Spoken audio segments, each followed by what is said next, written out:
Débritou, tu es une serial entrepreneur, tu es une mère de famille, tu es une globetrotter, tu es également une militante. Je l'ai découvert en me documentant un petit peu en préparant l'interview.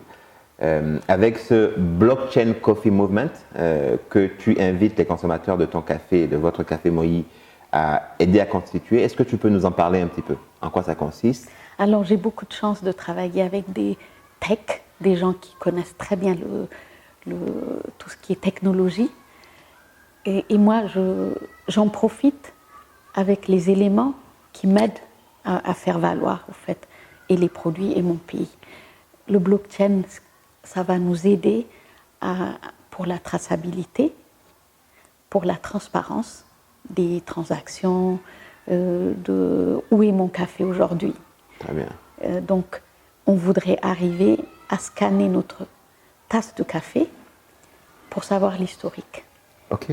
Qui l'a cultivé, par quel bateau c'est arrivé au Havre ou à Anvers. Très bien. Donc, il y a toutes ces informations qui vont être saisies et qui vont être disponibles.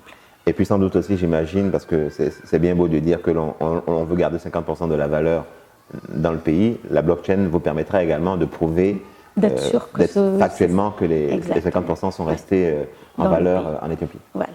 Ok, très bien. Voilà, parfait. Donc à côté de ça, il y a toute la transparence, mais aussi l'historique du fermier qui a travaillé dessus. Donc c'est intéressant. Et on voit par rapport par exemple, à l'année dernière, s'il a produit plus, combien il a produit, s'il a produit mieux, si le même grade 2, s'il est passé à grade 1. Donc on peut voir tout ça. Et cette information, elle est accessible aux consommateurs ou c'est... Elle va être accessible. Elle va être accessible aux consommateurs. On pourra scanner sa tasse.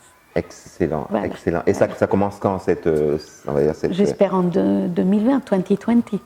Apparemment, tout se passe en 2020, puisque notre usine de torréfaction, qui nous appartiendra, oui. Parce que pour l'instant, on est en location, on va l'inaugurer en 2020. En 2020. Ouais. Sur cette usine, est-ce que tu peux me rappeler les grandes, on va dire les grandes masses aujourd'hui, vous êtes combien d'employés dans la compagnie, répartis dans quel pays? Et puis, le projet final, combien d'employés vous prévoyez d'être et quelle quantité de café vous produirez? D'accord.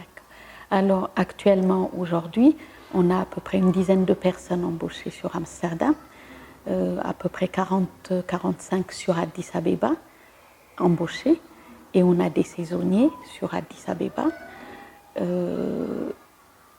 À côté de ça, on a des partenaires qui ont investi dans l'agriculture, qui ont jusqu'à 2000 personnes en période de récolte.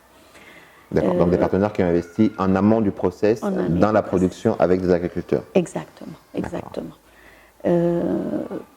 Donc ce qu'on voudrait arriver à faire, et ce qu'on va sans doute faire, c'est arriver à 300 employés quand l'usine sera inaugurée, 300 employés sur Addis Abeba.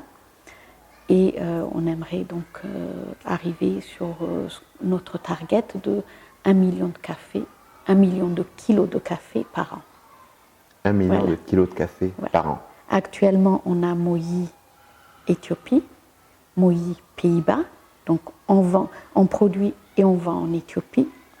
On produit en Éthiopie, on vend aux Pays-Bas. Bientôt, on va vendre en France. En Turquie, on a quelques demandes. On vend déjà en Irlande. Et on commence à produire au Kenya, mais pas dans notre usine. On travaille avec des gens qui ont des usines.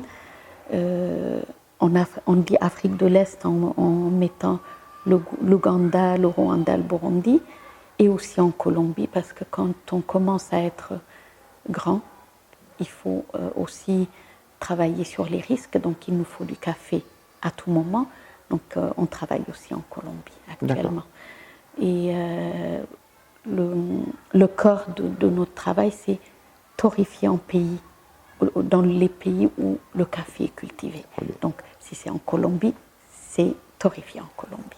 Si c'est en Éthiopie, c'est torréfié en Éthiopie.